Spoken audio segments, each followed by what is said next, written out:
आऊज़ु बिल्लाहि मिनश शैतानिर रजीम बिस्मिल्लाहिर रहमानिर रहीम रब्बि इश्रह ली सदरी व यस्सिर ली अमरी वहलुल उक़दतम मिन लिसानी यफ़क़हू क़ौली रब्बि ज़िदनी इल्मा।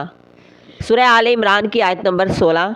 अल्लज़ीना वो जो यक़ूलूना कहते हैं रब्बना ए हमारे रब इन्ना बेशक हम आमन्ना हम ईमान लाए फ़ग़फ़िर लना पस बख्श दे हमारे लिए ज़ुनूबना हमारे गुनाहों को वाकिना और बचा हमें अज़ाबन्नार आग के अज़ाब से।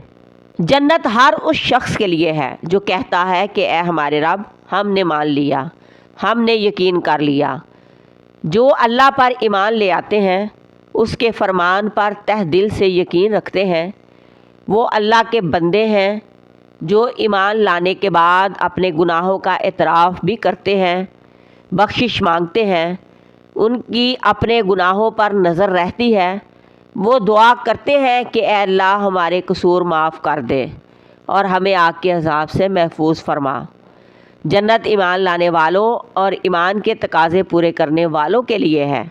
मौत के बाद दोबारा उठने पर हमारा ईमान है तो हमें आखिरत के लिए तैयारी भी करनी होगी।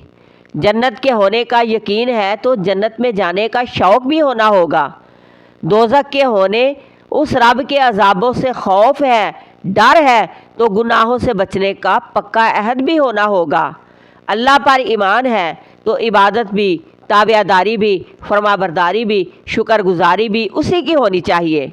ईमान लाने के बाद ईमान के तकाज़े पूरे करने वालों और अपने गुनाहों की माफ़ी मांगने वालों के लिए जन्नत है। और यही लोग अल्लाह के बंदे हैं जो ईमान लाने के बाद ये दुआ करते हैं कि अल्लाह हमें आग के अज़ाब से बचाना।